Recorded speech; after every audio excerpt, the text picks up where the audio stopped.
The night I decided to infiltrate the Vampire Society of New Orleans was the night I stopped being just Helena Miller, journalist. I became something else entirely. Something dangerous. Something that would either expose the truth about the creatures living among us, or get me killed in the most horrific way imaginable. My name is Helena Miller, and this is the story of how I became the infiltrator. 3 months before I walked into the Crimson Court for the first time, my sister disappeared. Emma was everything I wasn't. Where I was skeptical and analytical, she was open and trusting.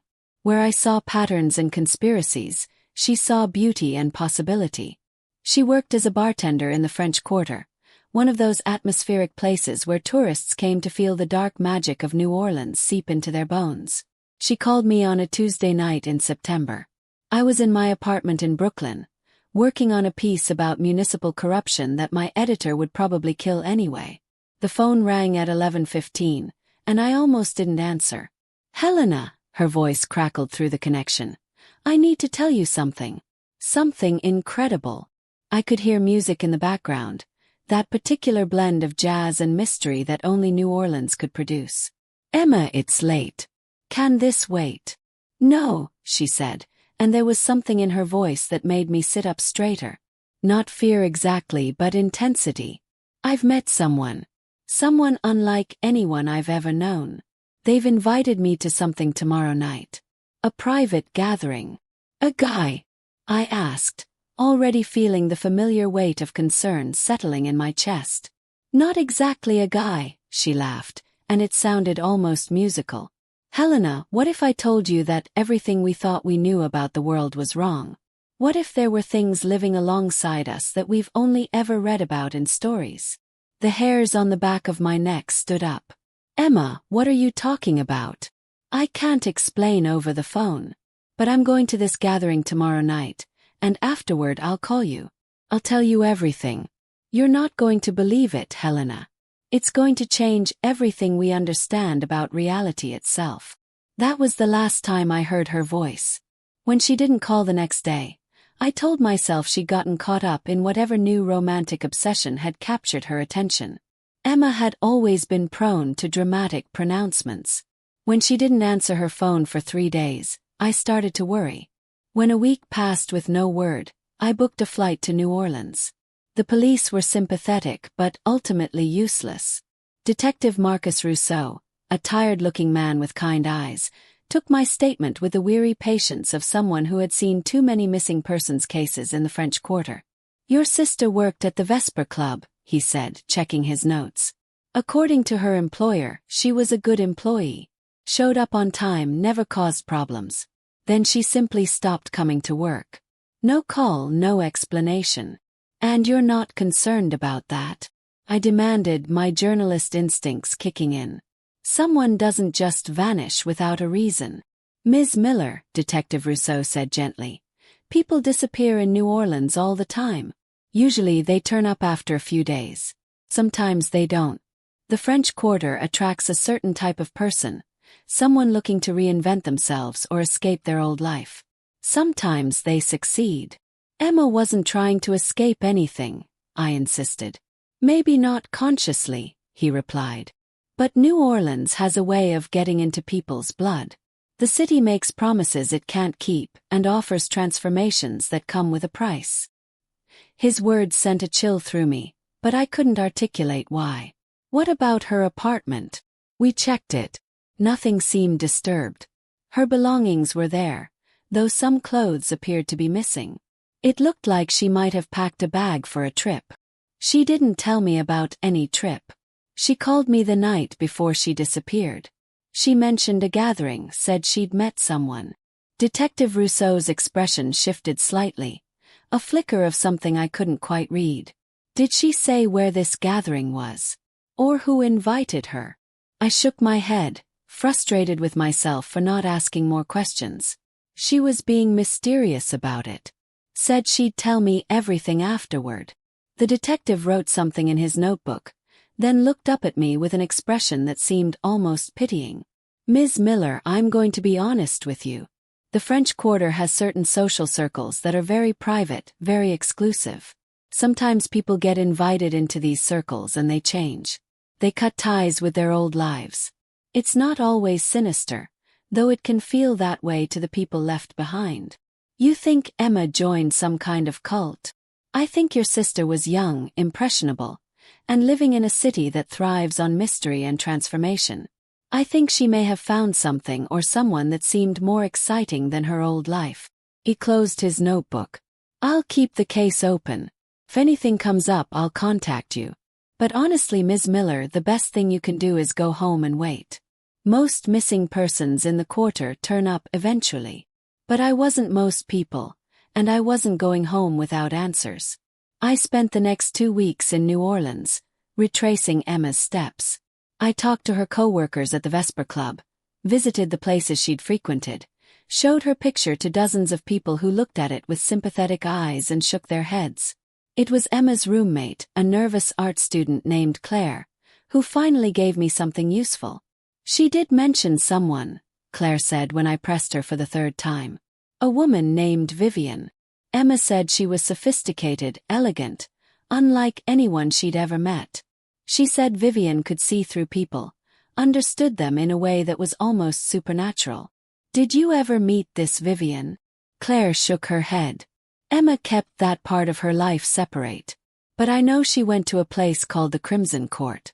It's this private club in the Garden District. Very exclusive, very secretive. Emma was excited about getting invited there. The Crimson Court.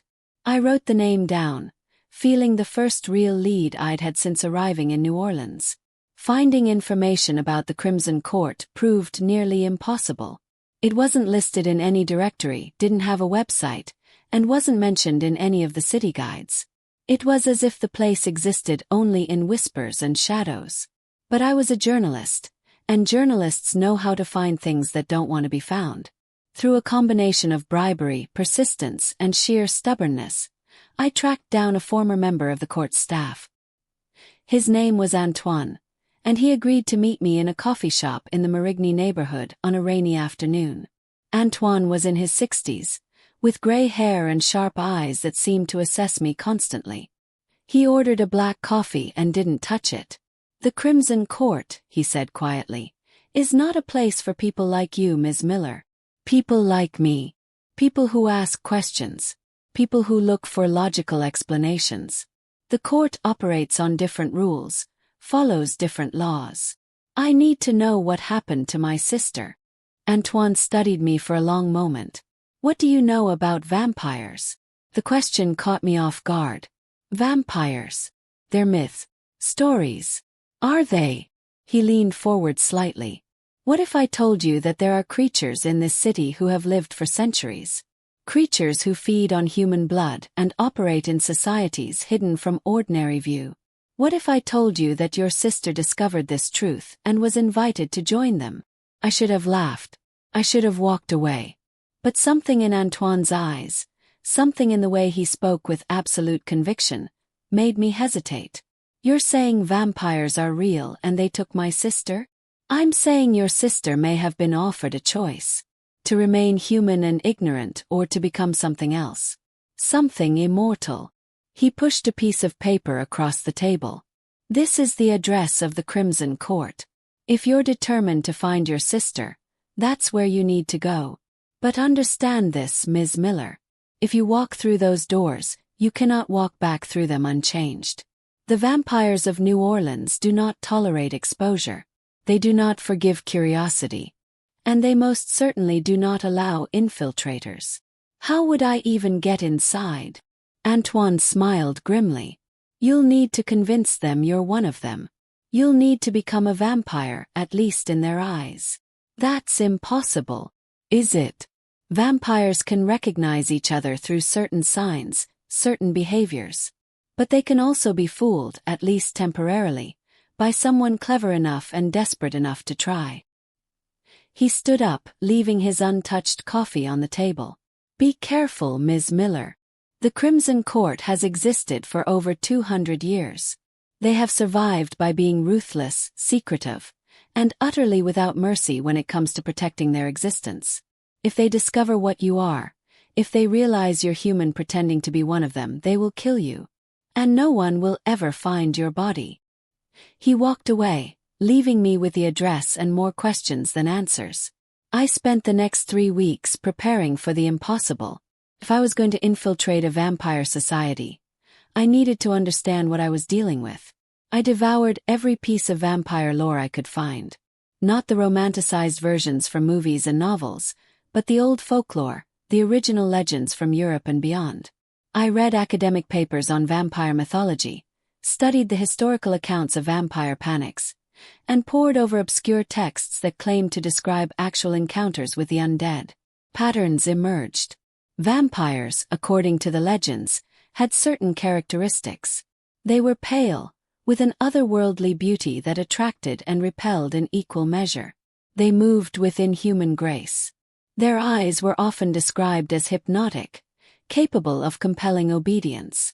They couldn't stand sunlight, couldn't see their reflections, and had to be invited into private homes. But Antoine had suggested something different. He'd implied that vampires in New Orleans operated in society, that they had adapted to the modern world, which meant some of the old folklore might be wrong or at least incomplete.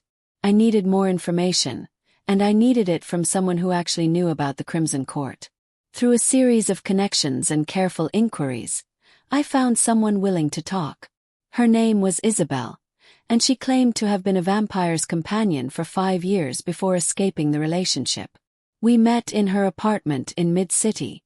Isabel was in her early 30s, beautiful in a faded way, with dark circles under her eyes that no amount of makeup could hide. "You want to infiltrate the court?" she asked, pouring us both wine. "That's suicide. I need to find my sister. And you think she's there? I think she was invited there. I think something happened to her there." Isabel took a long drink of wine. "The vampires of the Crimson Court aren't like the ones in movies. They're sophisticated, cultured, and absolutely deadly. They've existed for centuries by being smarter and more careful than any human hunting them. Tell me how they work. Tell me how I can pass as one of them." She looked at me like I was insane, which I probably was. But then she started talking. "First, understand that vampires can recognize each other. They have this sense, this awareness of their own kind. But it's not infallible. It's based on certain markers, certain patterns of behavior and appearance." "What markers?" "The way they move. Vampires are graceful in a way that seems almost choreographed. They don't make unnecessary movements. Every gesture is economical, precise." She demonstrated, moving her hand through the air with a fluid motion that seemed almost liquid. "They're also very still when they're not moving. Humans fidget, shift, breathe heavily. Vampires don't." I practiced the movement, trying to capture that strange, liquid grace. "Next, the eyes. Vampire eyes are intense. They don't blink as much as humans do, and when they focus on you, it feels like they're looking into your soul. You'll need to practice that stare, that focus." I tried it, fixing my gaze on her without blinking. She shivered. "That's actually pretty good. Creepy, but good." "What else?" "Your voice. Vampires speak with this quality, this resonance. It's like their voice reaches into you. You'll need to speak more slowly, more deliberately. Every word should feel weighted with meaning." We spent hours practicing. The movements, the stillness, the stare, the voice. Isabel critiqued every gesture, every inflection. "You'll also need to look the part," she said. "Vampires are almost universally beautiful. They dress well, carry themselves with confidence. You're pretty enough, but you'll need to enhance it. Make yourself unforgettable." She helped me shop for clothes. Dark, elegant outfits that hugged my body and made me look otherworldly. We bought makeup that made my skin appear even paler, my lips darker, my eyes more dramatic. "Now the hardest part," Isabel said. "You'll need to understand their culture, their hierarchies. The Crimson Court is led by an elder vampire named Lucian Devereaux. He's been in New Orleans for over 200 years. He's the ultimate authority, and everyone fears him." "Tell me about him." "Lucian is sophisticated, brilliant, and utterly without mercy. He values art, culture, and beauty, but he's also paranoid about exposure. Anyone who threatens the secrecy of the vampire world is dealt with permanently. He paused. There are others in the court. Vivian Laurent is his second, beautiful and cunning. Gabriel Santos is the enforcer, the one who handles problems. And there are dozens of others, all jockeying for position, all playing their games of power and influence. How do I get invited? Isabel laughed bitterly. That's the thing. You don't get invited unless another vampire vouches for you. You need a sponsor, someone who will introduce you to the court and claim responsibility for your behavior. How do I find a sponsor? That's going to be the hard part. Vampires don't just trust anyone. You'll need to encounter one outside the court, make them interested in you, convince them you're valuable enough to bring into the fold. She told me about places where vampires were known to frequent. Certain bars, certain galleries, certain private parties. Places where the beautiful and dangerous gathered to hunt and socialize. Over the next week I transformed myself. I practiced the movements until they became second nature. I studied my reflection, learning to hold that intense, unblinking stare. I changed my voice, my posture, my entire presence. Became someone else. Someone dangerous. Someone who could walk among monsters and make them believe I was one of them. The night I decided I was ready, I stood in front of my mirror in the hotel room. The woman looking back at me was barely recognizable. She was pale, elegant, with dark eyes that seemed to see through everything. She moved like water, spoke like silk, and radiated a kind of danger that made my own heart race. I had become Helena Miller, the infiltrator. And I was about to walk into hell itself. The gallery opening was being held in a renovated warehouse in the Bywater neighborhood. According to Isabel, it was the kind of event that attracted the vampire elite along with wealthy humans who enjoyed the thrill of dangerous company. I arrived just after 10, when the crowd would be at its peak. The gallery was displaying contemporary art with dark, gothic themes. Perfect for the aesthetic that vampires apparently appreciated. The moment I walked through the door, I felt the weight of attention shift toward me. I dressed carefully, a black silk dress that moved like liquid shadow, paired with heels that added 3 inches to my height. My hair was pulled back severely, emphasizing the planes of my face. I'd applied makeup with Isabel's guidance, making my skin appear luminous and pale, my lips dark as wine. I moved through the crowd with that practiced grace, making eye contact with no one, appearing completely self-contained. I could feel eyes on me, human and otherwise. The art was disturbing. Paintings of figures caught between ecstasy and agony, sculptures that seemed to twist in impossible ways. I studied each piece with apparent fascination, letting my presence draw attention rather than seeking it out. Beautiful, isn't it? The voice came from behind me, smooth as honey and dark as midnight. I turned slowly, maintaining that unblinking focus Isabel had taught me. The man standing before me was stunning. Tall, with dark hair and eyes that seemed to contain centuries of knowledge. He wore a perfectly tailored suit and moved with that same liquid grace I'd been practicing. This was a vampire. I knew it with absolute certainty. The artist understands suffering, I said, keeping my voice low and deliberate. They know what it means to exist between states of being. His smile was slight but genuine. An interesting observation. Most people see only the surface horror. Most people are content with surfaces. And you are not. I prefer depth. I held his gaze, letting him feel the weight of my attention. Even when depth reveals uncomfortable truths. Uncomfortable truths are often the most valuable kind. He extended his hand. Gabriel Santos, the enforcer. Isabel had told me about him. The one who handled problems for Lucian Devereaux.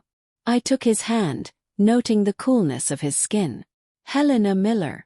You're new to New Orleans. It wasn't a question. I recently arrived. The city called to me. It does that to certain people.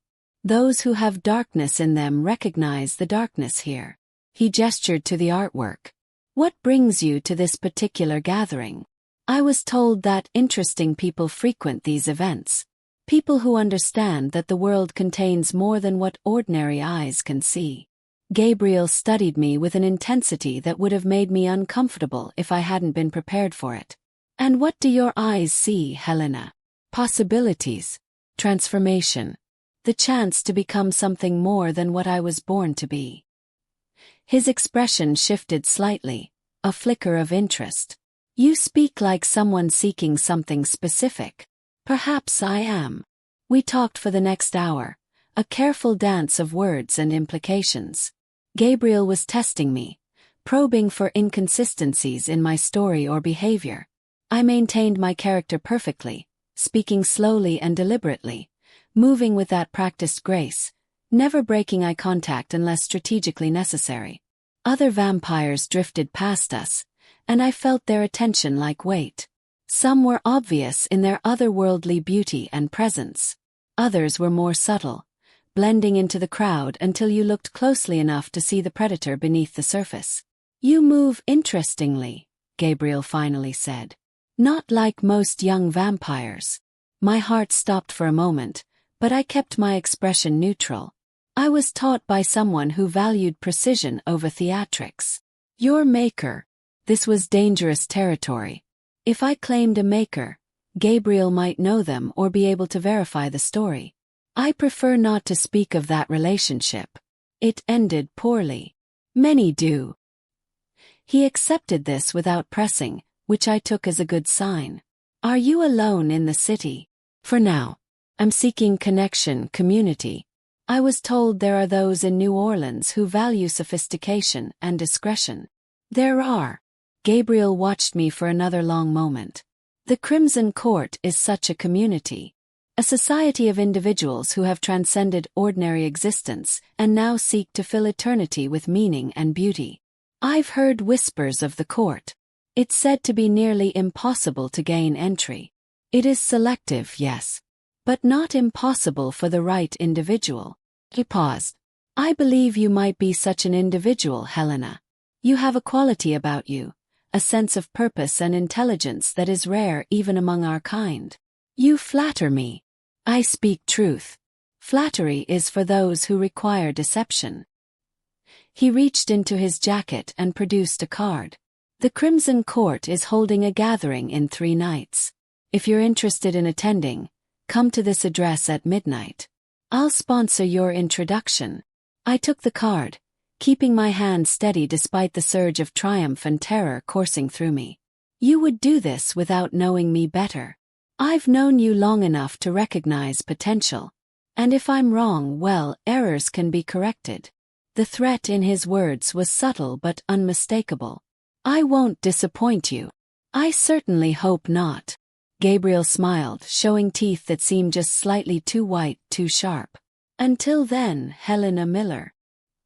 He vanished into the crowd with that supernatural grace, leaving me standing alone in front of a painting of a figure being torn apart by invisible hands. Done it. I'd made contact with a vampire and secured an invitation to the Crimson Court. In 3 nights, I would walk through the doors of the place where my sister had disappeared. I left the gallery shortly after, not wanting to press my luck. As I walked back to my hotel through the dark streets of New Orleans, I couldn't shake the feeling that I'd just set something in motion that I might not be able to control. The next 3 days were torture. I practiced constantly, refining my performance, preparing for every possible scenario. Isabel helped when she could, though even she seemed frightened by what I was attempting. You understand that if they figure out what you are, they'll kill you, she said the night before the gathering. I understand. And you're still going through with this. I have to find Emma. Isabel looked at me with something like pity. I hope you do. I hope she's alive and well and that you can both get out of this city. But Helena, you need to prepare yourself for the possibility that your sister is gone. That she chose this life, or that she's dead, or that she's been changed into something you won't recognize. I'll face that when I have to. Just promise me something. If it all goes wrong, if you realize you can't maintain the deception, run. Don't try to be clever, don't try to fight. Just run and don't stop until you're far away from New Orleans. I promised, though we both knew I was lying. The address on Gabriel's card led to a mansion in the Garden District. It was the kind of place that spoke of old money and older secrets, hidden behind walls and gates that kept the ordinary world at bay. I arrived at midnight exactly, dressed in a gown of deep crimson that Isabel had helped me select. My hair was styled in an elaborate updo, my makeup perfect, my every movement calculated and precise. Gabriel was waiting at the entrance, looking pleased to see me. Punctual. A rare quality. Time has meaning even for those who have an abundance of it, I replied. He smiled and offered his arm. Allow me to introduce you to the court. We walked through gardens that seemed to exist in permanent twilight, lit by lanterns that cast dancing shadows on the path. The mansion loomed ahead, beautiful and terrible in its Gothic elegance. The doors opened as we approached, and we stepped into a world that seemed to exist outside of time. The interior of the mansion was breathtaking. High ceilings, crystal chandeliers, artwork that belonged in museums. But it was the people who truly captured attention. They were beautiful, every single one of them, with that otherworldly quality that marked them as predators. They moved through the space like dancers, conversing in small groups, their voices creating a symphony of cultured tones. And they were all looking at me. Everyone, Gabriel said, his voice carrying effortlessly through the room. May I present Helena Miller? She's recently arrived in our city and has expressed interest in joining our community. The scrutiny intensified. I felt dozens of eyes assessing me, looking for any sign of weakness or deception. I met their gazes one by one, that unblinking stare that Isabel had taught me, projecting confidence and power despite the terror churning in my gut. A woman approached from the far side of the room. She was stunning, with flowing dark hair and eyes that seemed to contain galaxies. She moved with a grace that made everyone else look clumsy by comparison. Vivian Laurent, Gabriel said quietly. Lucian's second. Vivian stopped directly in front of me, studying me with an intensity that felt like being dissected. Helena Miller, she said, her voice like silk over steel. Gabriel has spoken highly of you. He believes you have potential. I'm honored by his faith. Faith is easy to give and costly to misplace. Vivian circled me slowly, examining me from every angle. Tell me, Helena, what do you seek in joining the Crimson Court? Understanding. Community. The chance to exist among those who comprehend the complexity of immortal existence. Pretty words. But what do you truly seek? This was a test. I could feel it. Meaning, I said, letting my voice drop lower. I've lived long enough to know that existence without purpose is torture. I've watched centuries pass and civilizations rise and fall. I've seen beauty and horror in equal measure. And I've learned that the only antidote to the endless march of time is to fill it with something that matters. I believe the Crimson Court offers that possibility. Vivian stopped circling and faced me directly. You speak of centuries. How old are you, Helena? Careful. This was dangerous territory. Old enough to have lost count of the years. Young enough to still feel the pull of curiosity. Cryptic. I appreciate that. Vivian smiled, but it didn't reach her eyes. And your maker. Gabriel mentioned you prefer not to discuss them. The relationship ended in betrayal. I prefer to leave that part of my existence in the past where it belongs. We all have pasts we'd rather forget. Vivian glanced at Gabriel. You've chosen interestingly this time. She has something most young vampires lack. Depth perhaps. Or a very convincing performance of it. My blood turned to ice, but I kept my expression neutral. Come, Vivian said, taking my arm with a grip that was gentle but unbreakable. Let me introduce you to our leader. Lucian will want to meet you personally. She led me through the crowd, which parted before us like water.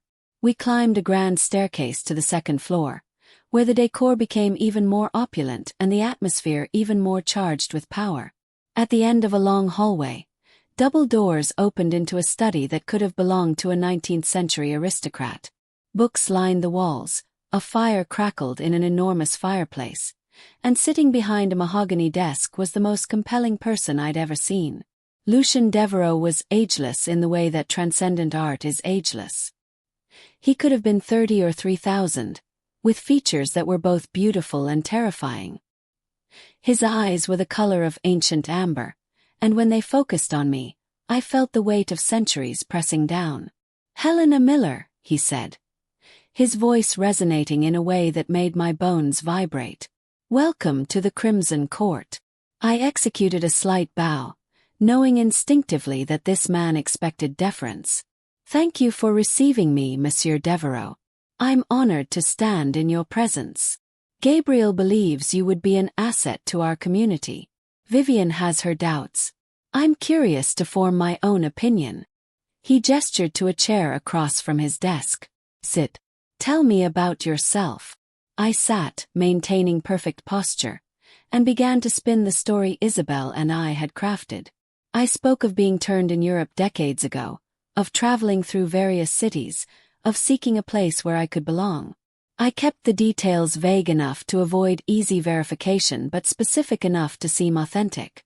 Lucian listened without interrupting, his gaze never leaving my face. When I finished, he was silent for a long moment.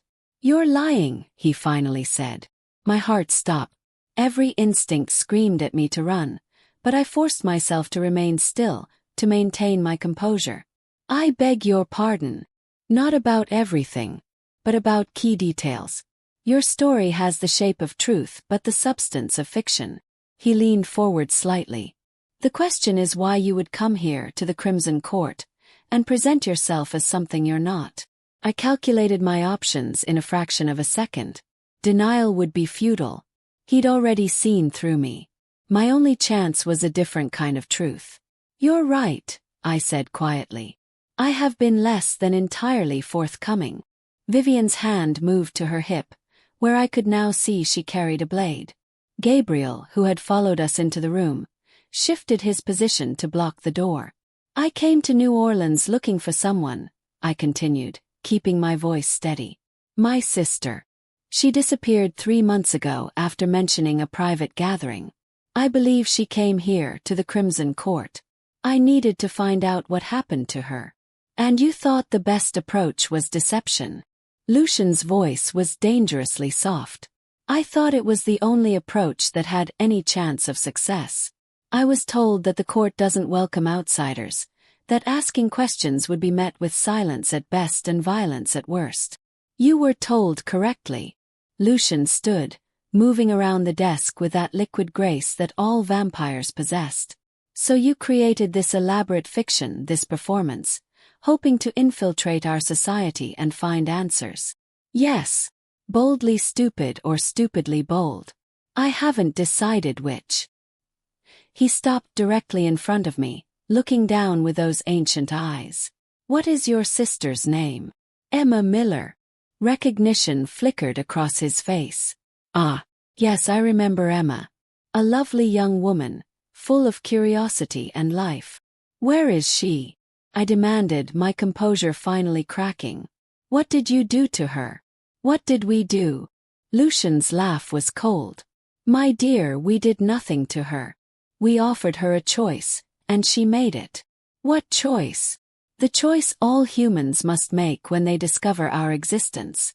To forget, to join us, or to die." He tilted his head, studying me. "Emma chose to join us. She underwent the transformation 3 months ago. She's been one of us ever since." The room spun. "She's a vampire." Was that not what you expected to hear? I didn't know what I'd expected. Part of me had feared Emma was dead. Part of me had hoped she was simply being held somewhere, waiting to be rescued. But this, "I want to see her." "I'm sure you do. Unfortunately, that presents a problem." Lucian returned to his seat behind the desk. "You've come here under false pretenses. You've attempted to deceive me and my court. Such actions typically result in immediate execution. I just wanted to find my sister. A noble motivation. But intentions, however pure, don't negate actions. He steepled his fingers. However, I find myself intrigued by you, Helena Miller. You managed to fool Gabriel, at least initially. You've learned to mimic our movements, our mannerisms, our very essence convincingly enough to gain entry to this place. That requires intelligence, dedication, and a certain ruthlessness that I appreciate. What are you saying? I'm saying I'm inclined to offer you the same choice we offered your sister. You can forget everything you've learned here, have your memories altered, and return to your ordinary human life. You can refuse and face the consequences. Or, he paused dramatically, you can choose transformation. You can become what you've been pretending to be. The words hung in the air like a death sentence. You want to turn me into a vampire. I want to give you the same opportunity your sister had. She chose immortality. She chose to join our ranks and embrace the beauty and terror of eternal existence. If you make the same choice, you'll see her again. You'll understand why she made the decision she did. And perhaps in time you'll thank us for it.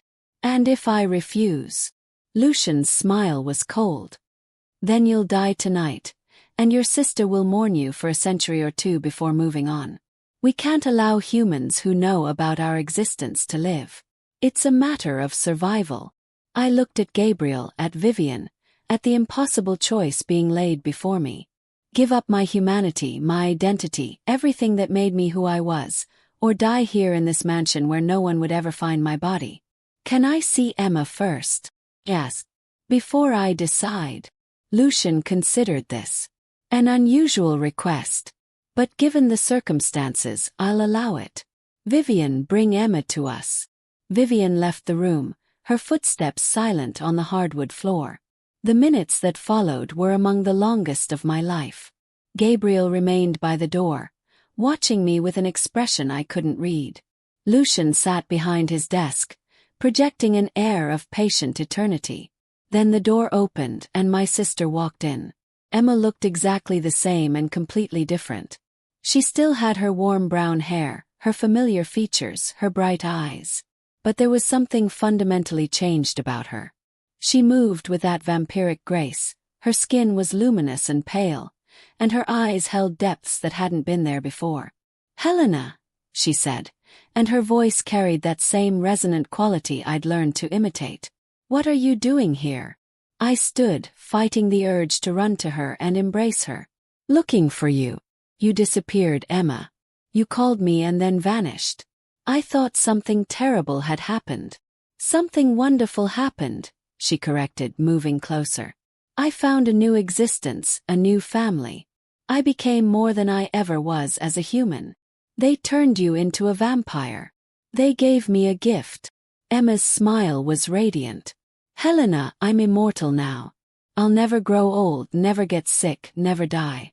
I can see things humans can't see, experience things humans can't experience. This is the greatest thing that's ever happened to me."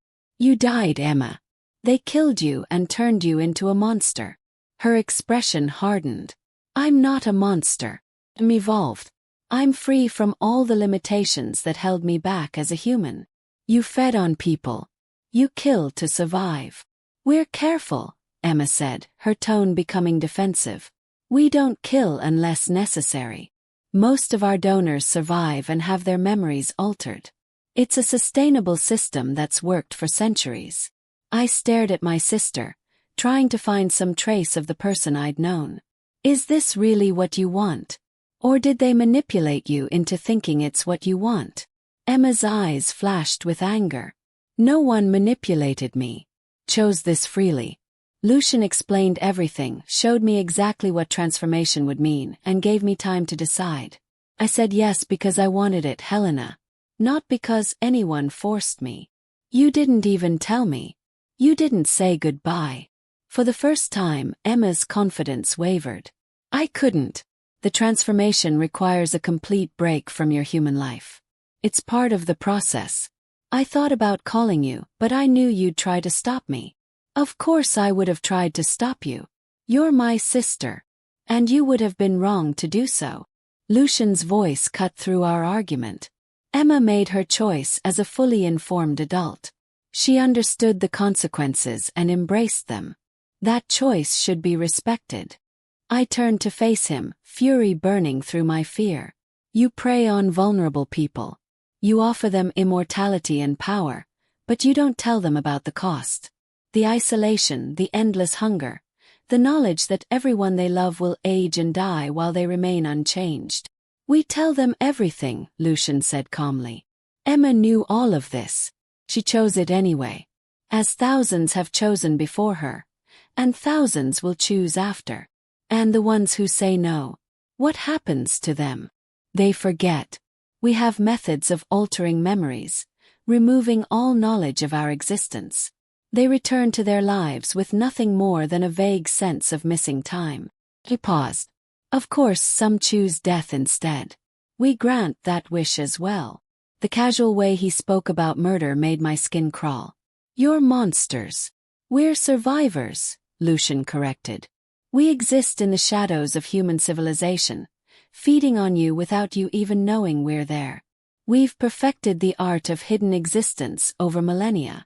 And we'll continue to exist long after you and your entire generation have turned to dust. Emma moved closer to me, her expression softening. Helena, please. Try to understand. I'm happy here.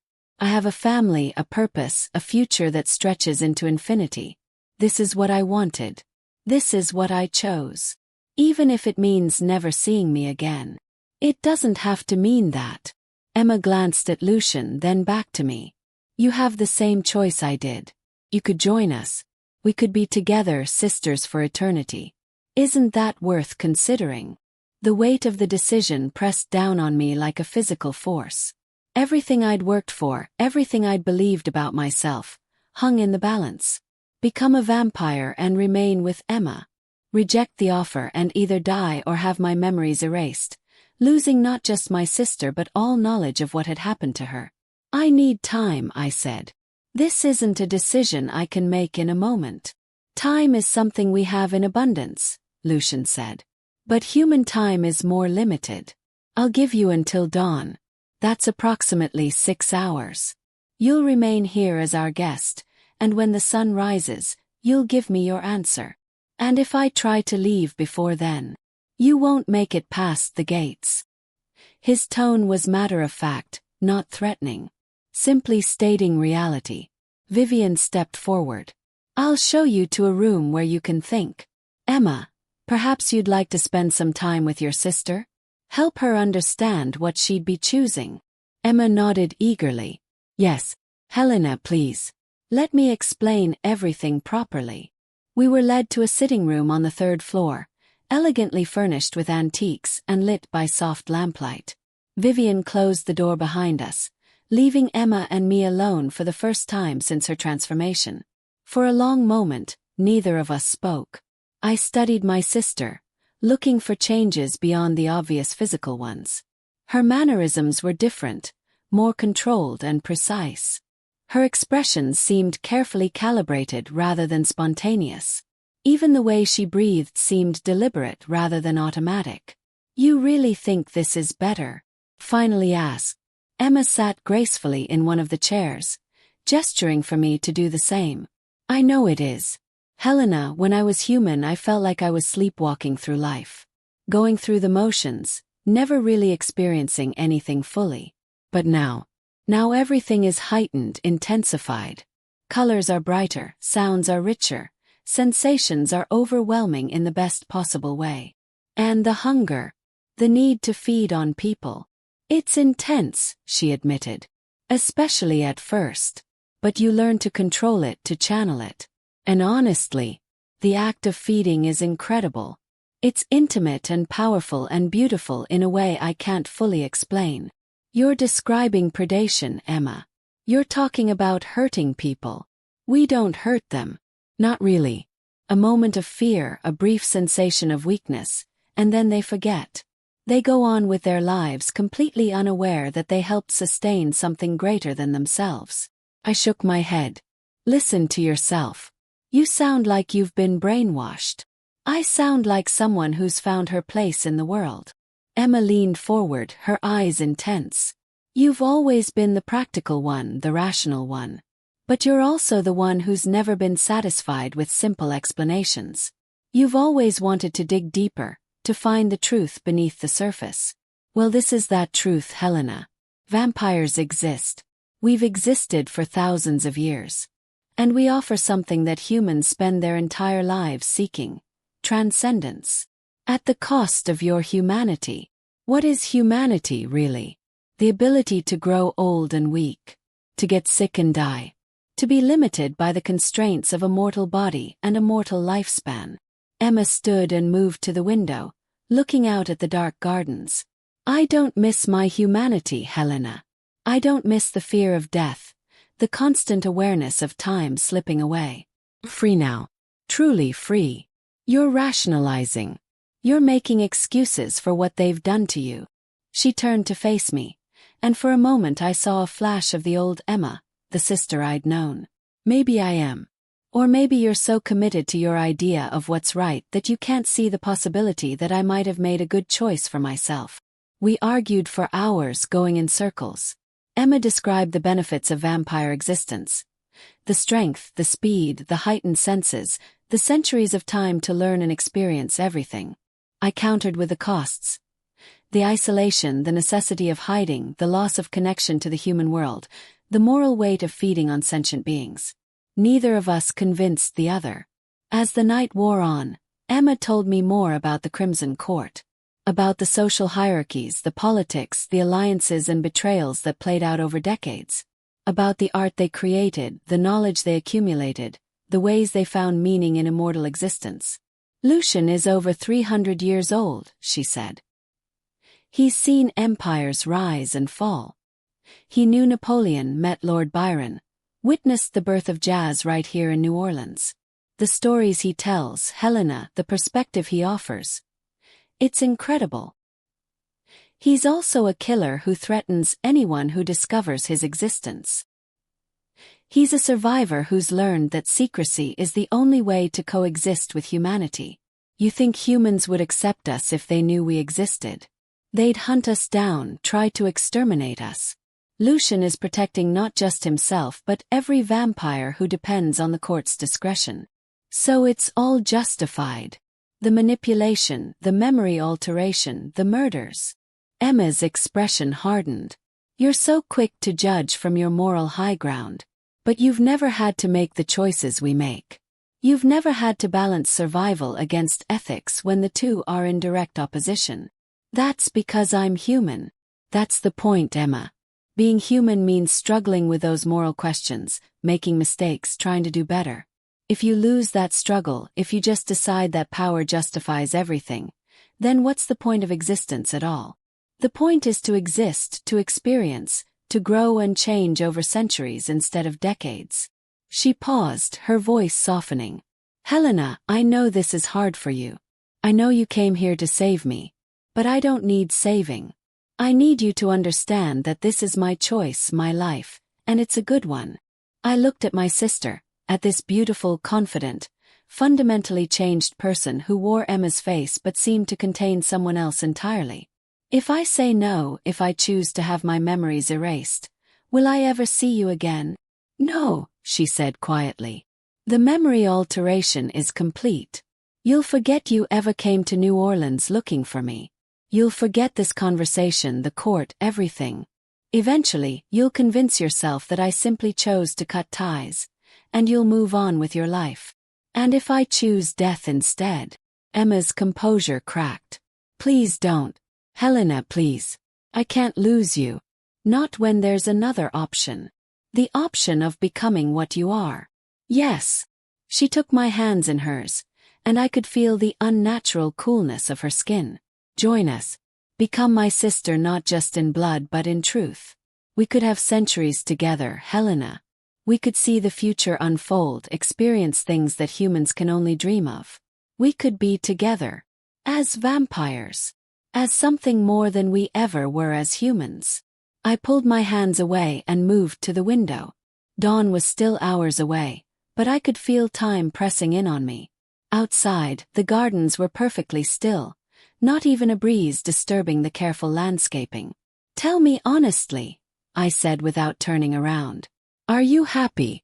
Truly, genuinely happy?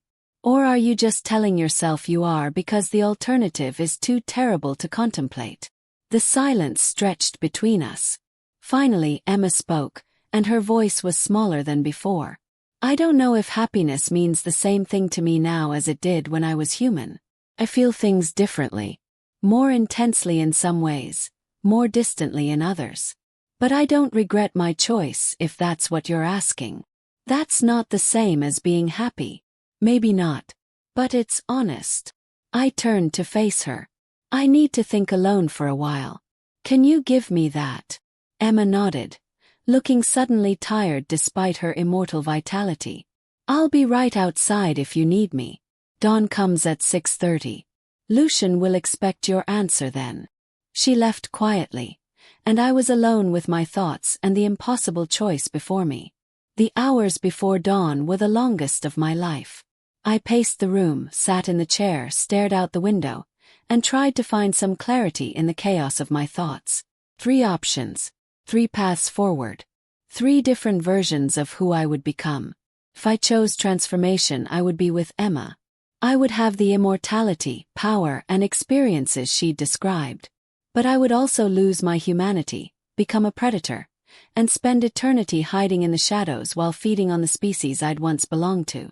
If I chose memory alteration, I would go back to my life in New York.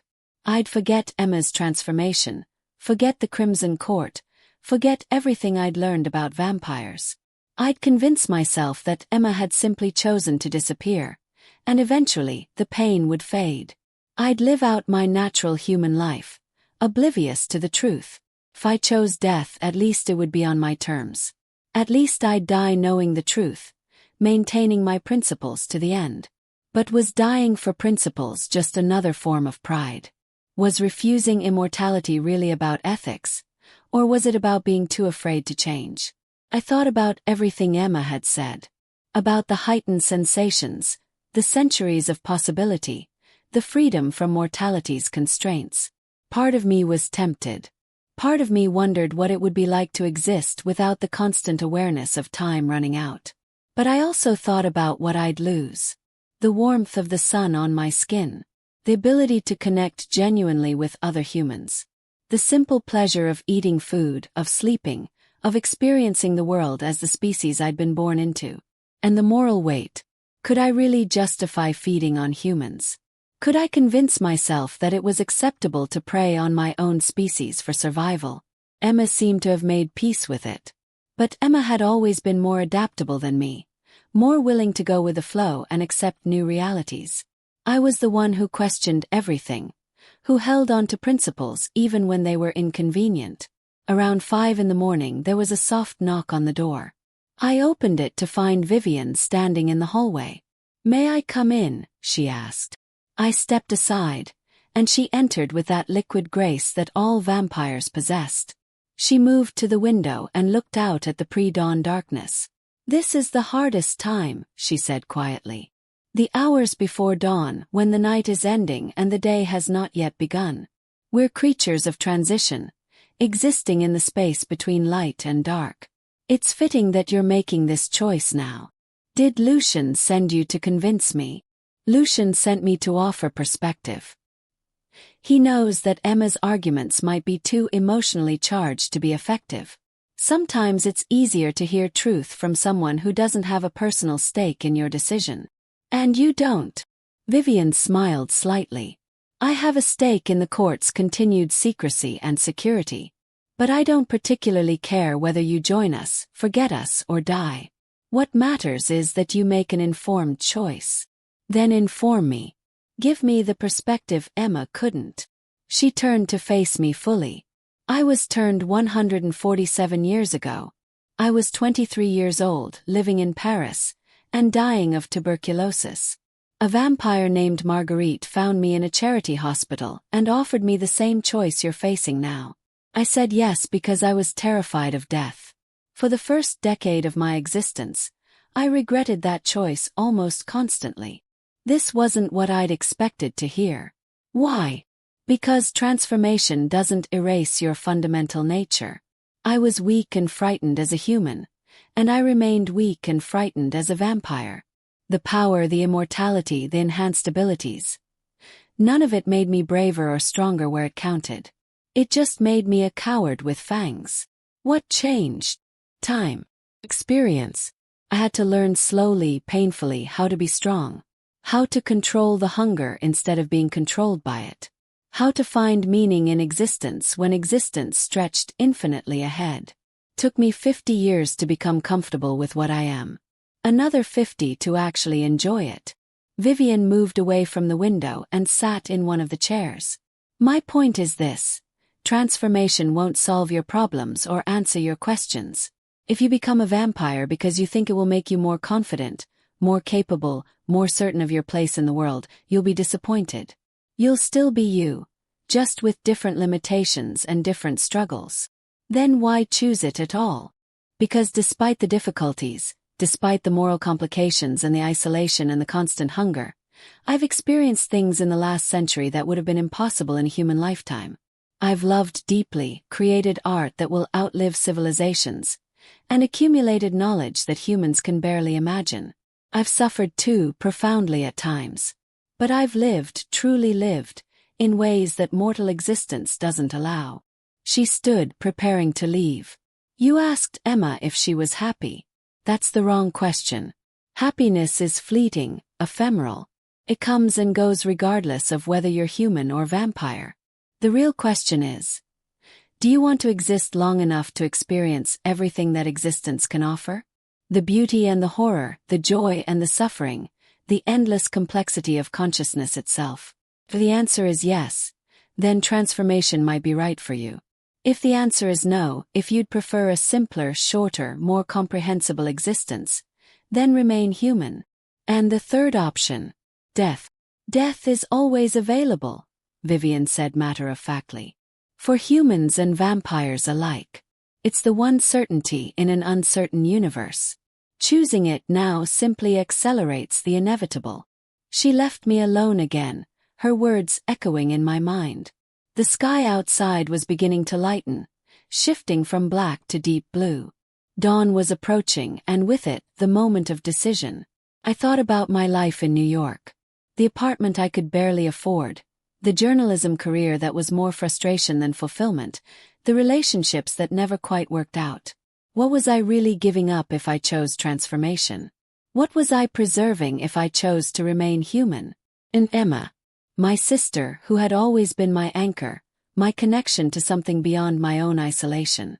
She was here, offering me the chance to remain connected, to be together for centuries instead of decades. But was that Emma anymore? Or was it something wearing Emma's face, speaking with Emma's voice, but fundamentally alien? The sun was rising. I could see the first rays of light touching the tops of the garden walls. It was time to decide. Lucian was waiting for me in his study, sitting behind his desk as though he'd never moved from that position. Emma stood beside him, her expression anxious. Gabriel and Vivian flanked the door. "Dawn has come," Lucian said as I entered. "And with it your moment of truth. What is your answer, Helena Miller?" I looked at each of them in turn. At Emma, desperate for me to choose transformation. At Vivian, impassive and patient.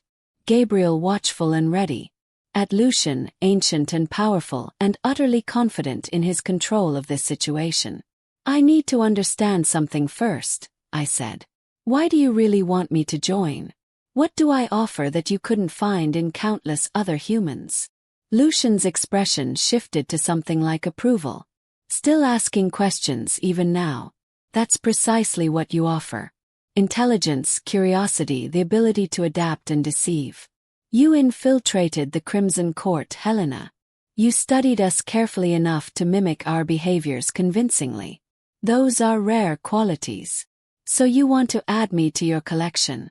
Another interesting vampire in your court. I want to preserve something valuable instead of destroying it. I've lived for over 3 centuries. I've watched countless humans live and die, most of them utterly forgettable. But occasionally, I meet someone with genuine potential, someone who could become something remarkable if given the time and resources to develop. You're one of those people. And if I say no, then you're not as intelligent as I believed. His tone hardened. You have two meaningful choices, Helena: transformation or memory alteration. Death is simply waste, the destruction of potential for no reason other than stubborn principle. If you choose that path, I'll honor it, but I'll also judge you a fool. Maybe I am a fool, I said quietly. Maybe principles are foolish when set against immortality. But they're all I have. Emma made a sound of distress. Helena, please. Let me finish. I held up my hand, stopping her. I've spent the night thinking about what you all said. About the experiences I could have, the time I'd gain, the possibilities that would open up. And I won't lie, part of me wants it. Part of me is terrified of dying, of becoming nothing, of missing out on centuries of existence. I paused, gathering my courage for what came next. But I also thought about what becoming a vampire would mean. Not the romanticized version Emma described, but the reality. I'd be a predator feeding on my own species. I'd have to hide what I am, lie about my nature, live in constant fear of exposure. I'd watch everyone I cared about age and die while I remained frozen. And most importantly, I'd lose the one thing that makes me who I am: my connection to humanity. Humanity is overrated, Gabriel muttered. Maybe to you. But it's everything to me. My ability to empathize, to connect, to understand human suffering because I share it, that's what makes my work as a journalist meaningful. Take that away, and what am I? Just another immortal observer, disconnected from the very people I claimed to want to help. Lucian leaned back in his chair, studying me with those ancient eyes. So you choose memory alteration? No. The word hung in the air like a grenade. No. Emma's voice was barely a whisper. I can't accept memory alteration either. You'd steal not just my knowledge but my agency, my ability to make informed decisions about my own life. You'd edit my consciousness, turn me into someone who believes a comfortable lie instead of an uncomfortable truth. That's worse than death in its own way. It's a kind of murder of the self. Then you choose death, Lucian said flatly. Over immortality, over your sister, over everything you could experience. You choose oblivion. I choose truth, I corrected. I choose to live or die, as myself, with full knowledge of what I've seen and learned. Yes, that means I'll die tonight. But at least I'll die as Helena Miller, not as some edited version of myself or as something pretending to be human while preying on humanity. Emma's face crumpled. You'd rather die than stay with me? I'd rather die than become something I'm not. Ma, I love you. Came here to save you. But I can't save you because you don't want to be saved. And I can't join you because the cost is too high. Tears stung my eyes. I'm sorry. I'm so sorry that this is how our story ends. It doesn't have to end this way. Emma moved toward me, her vampire speed making the movement almost instantaneous. Helena, you can't just give up. You can't choose death when there are other options. The other options aren't acceptable to me. Then you're a fool. Emma's control finally broke. You're choosing principle over existence, philosophy over reality. When you're dead, when you're nothing but ashes and dust, your principles won't matter. You'll just be gone. Maybe. But I'll be gone as myself. Not as an edited version. Not as a monster wearing my face. As me. Lucian stood slowly. I've met many humans over my long existence, Helena. Most beg for immortality when faced with death. They rationalize, they bargain, they convince themselves that transformation is acceptable. You're the first in decades to choose differently. Is that respect I hear in your voice? Perhaps. Or perhaps I'm simply acknowledging that you're consistent with your principles, even when they're suicidal. He moved around the desk. Very well. You've made your choice. Gabriel will escort you to the garden at sunset. The execution will be quick and painless. We do not torture, even those who defy us. How generous, I said with more bravado than I felt. Emma grabbed my arms, her grip painfully strong. Helena, please. I'm begging you. Choose transformation. Choose to live. Choose me. I can't, Emma. I love you, but I can't. Then you're abandoning me. Tears streamed down her face, though I'd read that vampires couldn't cry. Apparently that was another myth. You're leaving me alone for eternity because you're too proud to compromise. I'm leaving you because I can't be what you want me to be. I'm sorry. Vivian spoke quietly from her position by the door. Lucian, there is a fourth option we haven't discussed. Everyone turned to look at her. What option? Lucian demanded. We could let her go. The room erupted. Gabriel objected immediately. Emma looked shocked, and Lucian's expression turned dangerous. Explain yourself, Vivian. Quickly. Vivian stepped forward, her posture deferential but her voice firm. Helena poses no real threat to us. She's a journalist, yes, but one without proof. If she tried to expose us, who would believe her? She'd be dismissed as delusional. Meanwhile, killing her or altering her memories goes against the very principles we claim to uphold. We don't uphold principles, Gabriel said. We uphold survival. And survival requires adaptation. The world is changing, Lucian. Cameras are everywhere, information spreads instantly, and humans are becoming harder to deceive. Perhaps it's time we considered a different approach. You're suggesting we let a human who knows about our existence simply walk away? Lucian's voice was ice. I'm suggesting we let one human who chose integrity over self-interest walk away, yes. As a gesture. As an acknowledgement that perhaps there are humans worthy of respect, rather than simply predation or conversion. That's madness, Gabriel said. She could expose us. She could try, Vivian countered. But she won't. Because Helena Miller understands the consequences. She knows that if she exposes us, we won't just kill her. We'll kill everyone she's ever loved. Her friends, her colleagues, anyone who might have heard her stories. We'll make the collateral damage so extensive that even her principles couldn't justify it. She turned to look at me directly. Isn't that right, Helena? I met her gaze, understanding what she was offering. A chance to live, but only if I remained silent. A chance to keep my humanity, but only if I accepted that some truths were too dangerous to tell. Yes, I said quietly. I understand. Lucian was silent for a long moment, his expression unreadable. Finally he spoke. You would burden me with this mercy, Vivian. You would ask me to violate 300 years of precedent. I would ask you to evolve, to recognize that absolute rules sometimes require exceptions. Helena came here for love, not for exposure. She infiltrated us with admirable skill, but only to save her sister. When offered everything we could give, she chose her principles instead. That deserves acknowledgement, if not reward. Or it deserves death for stupidity. Perhaps. But I believe you're too curious to take that path. You want to see what Helena does with this gift. Whether she keeps silent as promised, or whether her journalist's instinct to expose truth overcomes her survival instinct. It's a test of human nature, conducted in real time. Lucian's lips curved into something that might have been a smile. You're manipulative, Vivian. Perhaps that's why I value you. He looked at me. Very well. Helena Miller, you will be allowed to leave New Orleans with your life and your memories intact. You will never speak of what you've learned here. You will never attempt to expose the Crimson Court or vampire society in general. You will live your human life and die your human death. And we will never cross paths again.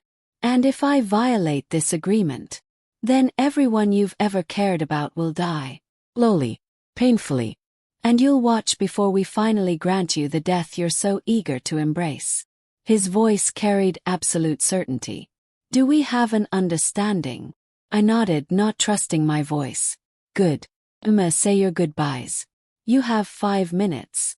Lucian, Vivian, and Gabriel left the room, leaving Emma and me alone. For a long moment, we just stood there, looking at each other across a gulf that had become unbridgeable. I don't understand you, Emma finally said. I don't understand how you can just walk away from immortality, from power, from me. I know. And I don't fully understand your choice either. But I'm trying to respect it. By leaving me alone for eternity. By accepting that we've become different people who want different things. Emma, you chose transformation because it was right for you. I'm choosing mortality because it's right for me. Neither of us is wrong. We're just different now. Emma wiped at her tears. Will you remember me? As I was before all this. Always. You'll always be my sister, Emma. No matter what either of us becomes. I'll remember you too. For as long as I exist, I'll carry the memory of my sister who chose death over immortality. Who valued principle over possibility. Her smile was sad. Maybe that makes you braver than any of us. Or maybe it just makes me stubborn. Probably both. Emma moved forward and hugged me, carefully controlling her strength. I love you, Helena. I'll always love you. I love you too. We held each other for those final moments, sisters separated by an impossible divide but still connected by blood and memory and love. Then Gabriel returned to escort me out, and I walked away from the Crimson Court, from my sister, from immortality itself. The flight back to New York felt surreal. I kept expecting vampires to appear in the aisle, or for the plane to suddenly divert to some secret location where I'd be killed for knowing too much. But nothing happened. I landed at JFK, took a cab to my apartment, and walked back into my ordinary life as though the past month had been nothing but a strange dream. Except it hadn't been a dream. Emma was a vampire. The Crimson Court existed. And I was one of the few humans alive who knew the truth about the creatures living in the shadows of society. The first few weeks were the hardest. I jumped at every shadow, analyzed every stranger's behavior for signs of vampiric nature, and slept with a knife under my pillow. I considered breaking my promise, writing an exposé that would reveal everything. But every time I sat down to write, I thought about Vivian's warning. Not just about me dying but about everyone I knew dying. My editor, my friends, my elderly parents in Ohio. The truth was too dangerous. Some secrets had to remain secret. Detective Rousseau called 2 weeks after I returned to New York. Ms. Miller, I wanted to let you know that we're closing your sister's missing persons case.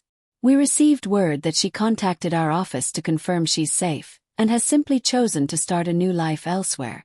She requested that you not be contacted directly, but wanted you to know she's well. I see, I managed to say. I know this isn't the resolution you hoped for, but at least you have closure of a sort. Closure. That was one word for it. Work became my refuge. I threw myself into investigation and journalism with renewed intensity, though I carefully avoided any stories that might touch on the supernatural. I exposed corruption, documented injustice, and told stories that mattered to the human community I was still part of. But everything had changed. I moved through the world with a different awareness now, knowing that beneath the surface of ordinary reality, predators moved and fed and lived their immortal lives. I saw patterns I'd missed before. People who never aged, establishments that never closed, societies that operated just beyond normal perception. The vampires were everywhere, I realized. Not just in New Orleans but in every major city. Hidden in plain sight, living among us while we remained oblivious to their existence. 6 months after leaving the Crimson Court, I received a package with no return address. Inside was a single photograph of Emma, taken at night in what looked like a gallery opening. She was laughing at something off camera, surrounded by other beautiful people who I now recognized as vampires. On the back of the photograph, in elegant handwriting, were 4 words. She is happy here. I didn't recognize the handwriting, but I suspected it was Vivian's. A gesture of what? Mercy? Manipulation? Perhaps both. I kept the photograph in my desk drawer, taking it out occasionally when I needed to remember that my sister still existed somewhere, living a life I could never fully understand or be part of. A year after New Orleans, I was assigned to cover a charity gala in Manhattan. It was the kind of upscale event I normally avoided, full of wealthy donors and pretentious socialites. But my editor insisted, and I needed the paycheck. I was standing near the champagne table, making notes about the ostentatious decor, when I felt the presence beside me. Helena Miller. I wondered if I might encounter you again. I turned slowly, knowing before I saw him who would be standing there. Lucian Devereaux looked exactly as he had in New Orleans. Ageless, elegant, radiating power. He wore a tuxedo that probably cost more than my rent and held a champagne flute he clearly had no intention of drinking.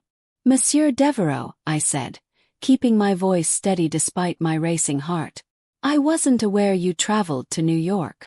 I go wherever interest takes me. And you interest me, Helena. You've kept your promise admirably. Not a word published, not a hint of exposure. I'm impressed by your self-control. I made a deal. I honor my deals. So you do." He glanced around the gallery with apparent boredom. "How do you find mortal existence? Do you regret your choice?" I considered lying, then decided honesty was safer. Sometimes. Usually at night, when I think about Emma living for centuries while I age and die. But mostly no. I'm still myself, still human, still connected to the world I was born into. That matters more than immortality. A curious answer. Most humans would kill for what you rejected. Most humans haven't seen what I've seen. They still think immortality would be glamorous rather than isolating. Lucian's smile was genuine. "You understand more than most vampires do. That's why I'm here, actually. I have a proposition for you." My stomach clenched. "I'm not interested in becoming a vampire." "I know. But I am interested in your unique perspective. You're one of the few humans who knows about our existence and has chosen to remain human despite that knowledge. That makes you valuable in a different way." "Valuable how?" "As a consultant of sorts. Occasionally, the vampire community faces situations that require human insight. Problems that we, with our immortal perspective, struggle to understand. I would compensate you well for your occasional advice on such matters. You want me to help vampires understand humans. The very humans you feed on. I want to help vampires coexist more successfully with humans, which ultimately benefits both species." He pulled out a card and offered it to me. "Think about it. No pressure, no threats. Simply an opportunity to use your unique position to perhaps prevent some of the violence and tragedy that occurs when our kinds collide." I took the card, not committing to anything. "And Emma? Would I see her if I accepted?" "That would be up to her. I don't control my court members' personal lives." His expression softened slightly. "She asks about you, you know. Wonders if you're well, if you're happy. She regrets how things ended between you. Tell her I regret it too. But I don't regret my choice. I'll pass that along." Lucian set down his untouched champagne. "Good evening, Helena Miller. I hope we'll speak again." He vanished into the crowd with that supernatural grace, leaving me alone with my thoughts and the business card in my hand. Over the next few years, I did occasionally consult for Lucian.